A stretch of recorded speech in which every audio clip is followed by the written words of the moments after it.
Hi, go-getters. I'm talking to you this week in reference to week 2 of the 7 Habits of Highly Effective People. Week 2, we talk about beginning with the end in mind. That means beginning with knowing what your outcome is going to be. It's visualizing what it is that you want to achieve so that you take every step measured towards that outcome. It's breathing life into that future you that you want to be by beginning with that concept of who and what it is that you want to achieve starting right now. So what does that look like?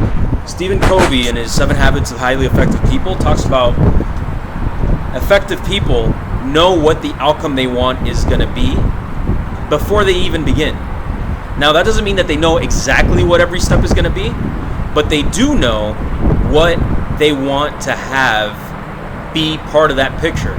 So if, for example, you want to be a business owner, but you want to be able to travel or you want to be able to have flexibility, it's important to ask yourself, what is the lifestyle you want to be living? What is it that you want to achieve? What do you want your life to look like? So this week, when we talk to our accountability buddies, we want to make sure that we play the why game. What's the why game? The why game is where you ask yourself a question as far as, what is it that I want to do? What's my outcome? What's the finish line look like? And then you ask yourself, well, why? So if, for example, I say, I want to have 6-pack abs.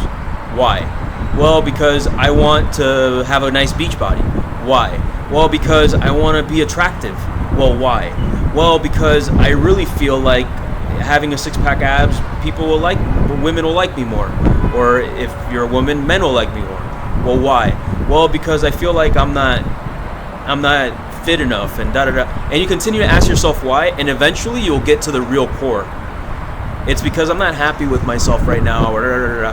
And then maybe you can get that without having to get a 6-pack or without having to starve yourself. So it's really trying to figure out what it is, what's the outcome you're looking for. Because a lot of times people do get 6-pack abs and they still don't get what they want, and they're miserable, and then they wonder why. So beginning with the end in mind, we're this week going to talk about this a little bit more in depth in the coming week. But with our accountability buddies, make sure you share that story of what it is that you want your outcome to be. And next week we'll talk about putting first thing first, which is about prioritizing. So first we do it backwards. We start from the finish line, and then we take one step at a time. So stay tuned and see you at the mountaintop. Take care.